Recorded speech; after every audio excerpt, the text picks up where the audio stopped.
Salve, salve, galera, amigas e amigos amantes do futebol. Estamos aqui subindo nosso primeiro vídeo gravado no nosso canal, o canal do Carlão Azevedo.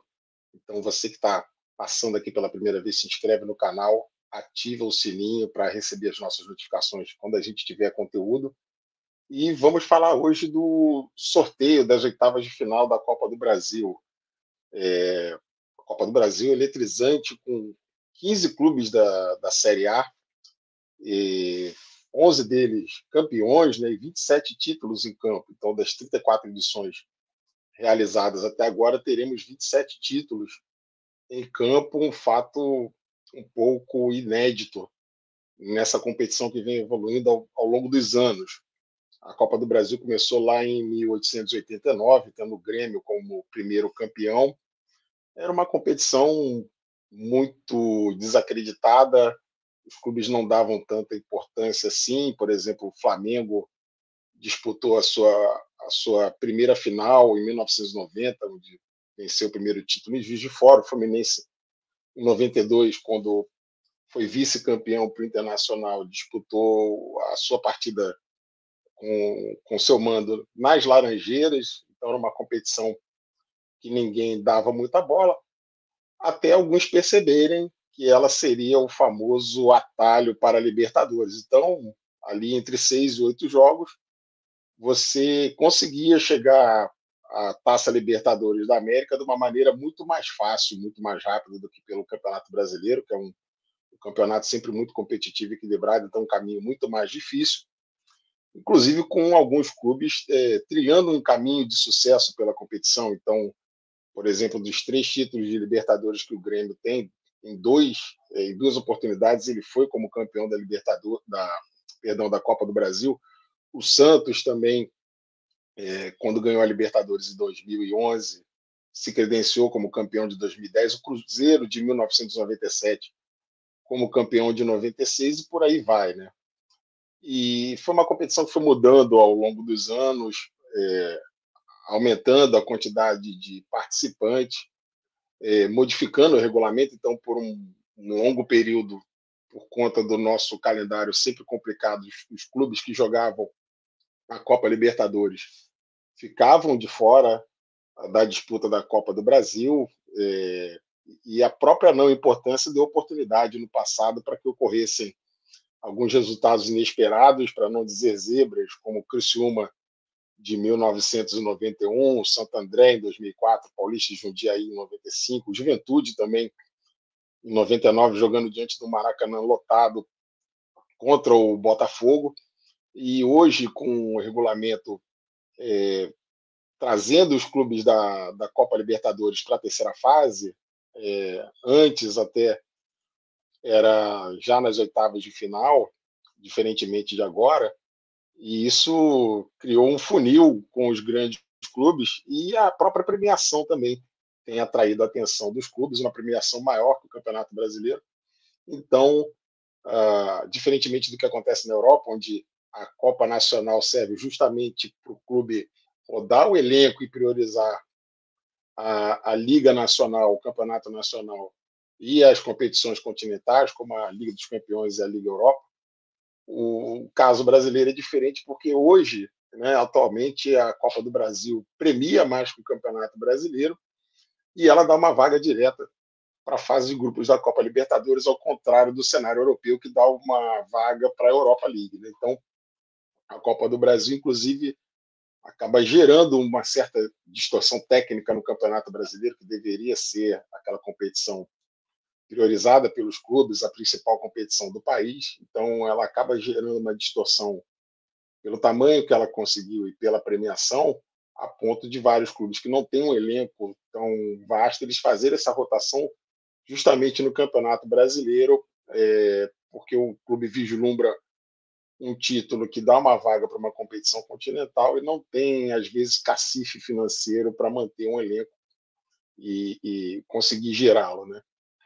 Então, vou colocar para vocês aqui a tabela do sorteio de hoje, das oitavas. Então, os clubes que estão à esquerda são aqueles que vão disputar a segunda partida com o mando de campo, né? Se bem que no caso aqui do Rio de Janeiro não vai fazer diferença, porque temos um clássico local, então Internacional e América Mineiro, São Paulo Sport. São Paulo, curiosamente, é o único clube aí da Série A, né, que é um multicampeão nacional e continental. Ele não, até hoje, conseguiu ser campeão da Copa do Brasil, então ele busca ainda um título inédito.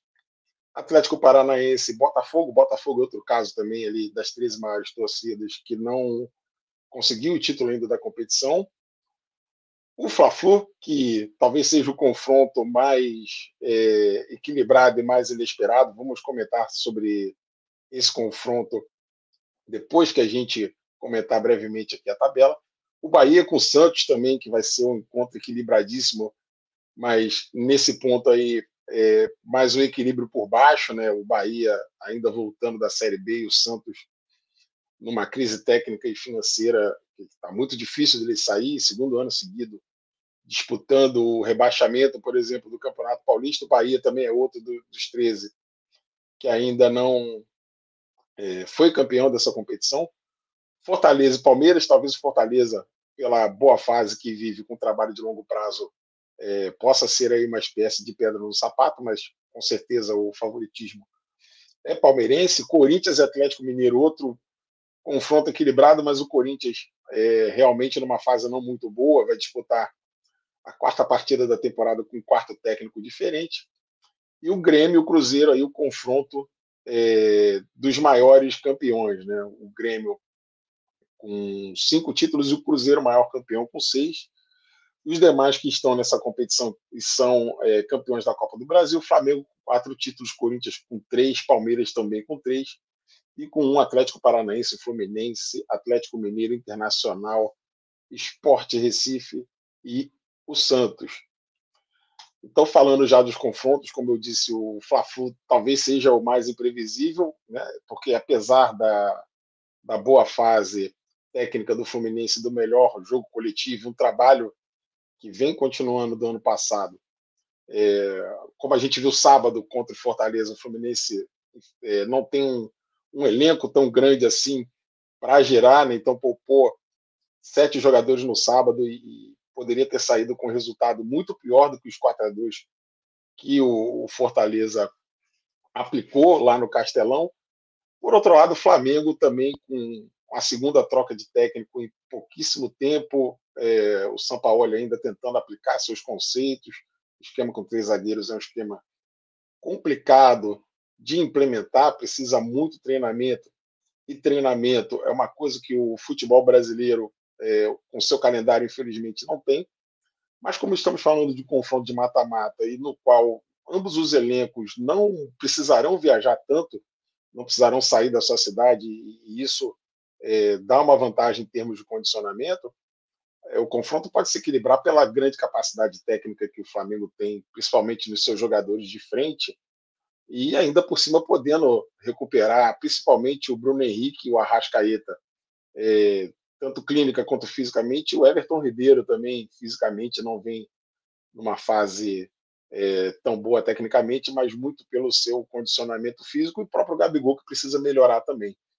Então, isso torna um confronto com contornos imprevisíveis, apesar da vantagem, da ampla vantagem do Fluminense nos últimos confrontos, mas o Flamengo tem aí se notabilizado nos últimos anos por empilhar títulos de toda a ordem, 2 campeonatos brasileiros, 2 Libertadores, a Copa do Brasil, na qual ele é o atual campeão, e era o título que faltava para essa geração de 2019. Então, esperamos grandes confrontos.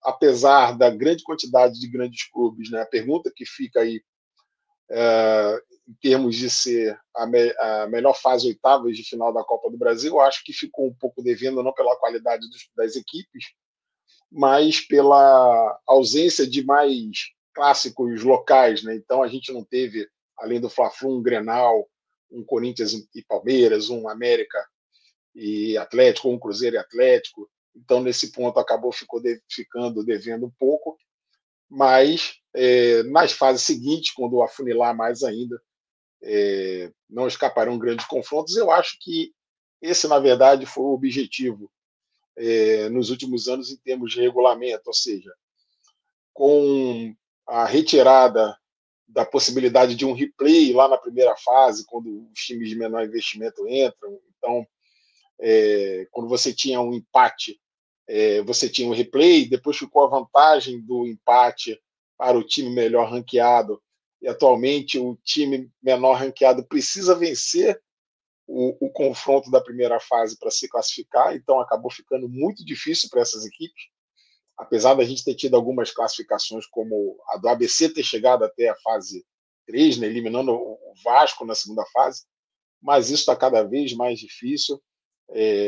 Isso faz parte, com certeza, da maior atratividade econômica e por isso a grande premiação. Então, a meu ver, vai ser cada vez mais difícil, como mostra essa tabela das oitavas, a gente ter algumas zebras como foram Criciúma, Paulista de Jundiaí, Santo André Juventude.